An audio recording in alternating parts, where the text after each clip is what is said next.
This is a story about magic, and where it goes, and perhaps more importantly, where it comes from and why, although it doesn't pretend to answer all or any of these questions.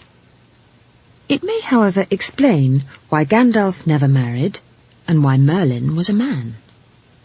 Because this is also a story about sex, although probably not in the athletic, tumbling, count the legs and divide by 2 sense, unless the characters get totally beyond the author's control. They might. However, it is primarily a story about a world. Here it comes now. Watch closely. The special effects are quite expensive. A bass note sounds. It is a deep, vibrating chord that hints that the brass section may break in at any moment with a fanfare for the cosmos, because the scene is the blackness of deep space, with a few stars glittering like the dandruff on the shoulders of God.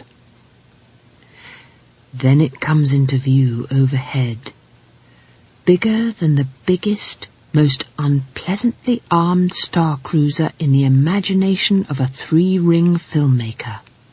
A turtle, 10,000 miles long.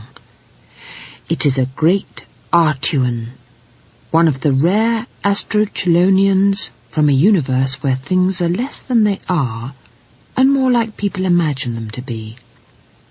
And it carries on its meteor-pocked shell 4 giant elephants who bear on their enormous shoulders the great round wheel of the Discworld. As the viewpoint swings around, the whole of the world can be seen by the light of its tiny orbiting sun. There are continents, archipelagos, seas, deserts, mountain ranges, and even a tiny central ice cap. The inhabitants of this place, it is obvious, won't have any truck with global theories. Their world, bounded by an encircling ocean that falls forever into space in one long waterfall, is as round and flat as a geological pizza, although without the anchovies. A world like that, which exists only because the gods enjoy a joke, must be a place where magic can survive. And sex, too, of course. He came walking through the thunderstorm, and you could tell he was a wizard, partly because of the long cloak and craven staff, but mainly because the raindrops were stopping several feet from his head and steaming. It was good thunderstorm country up here in the Ramtop Mountains, a country of jagged peaks, dense forests, and little river valleys so deep the daylight had no sooner reached the bottom than it was time to leave again. Ragged wisps of cloud clung to the lesser peaks below the mountain trail along which the wizard slithered and slid.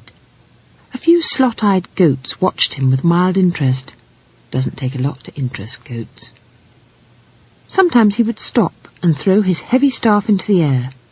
It always came down pointing the same way, and the wizard would sigh, pick it up, and continue his squelchy progress. The storm walked around the hills on legs of lightning, shouting and grumbling. The wizard disappeared around the bend in the track, and the goats went back to their damp grazing. Until something else caused them to look up. They stiffened, their eyes widening, their nostrils flaring. This was strange, because there was nothing on the path. But the goats still watched it pass by until it was out of sight. There was a village tucked into a narrow valley between steep woods. It wasn't a large village, and wouldn't have showed up on a map of the mountains. It barely showed up on a map of the village. It was, in fact, one of those places that exist merely so that people can have come from them. The universe is littered with them. Hidden villages, wind-swept little towns under wide skies, isolated cabins on chilly mountains, whose only mark on history is to be the incredibly ordinary place where something extraordinary started to happen. Often there is no more than a little plaque to reveal that, against all gynecological probability, someone very famous was born halfway up a wall. Mist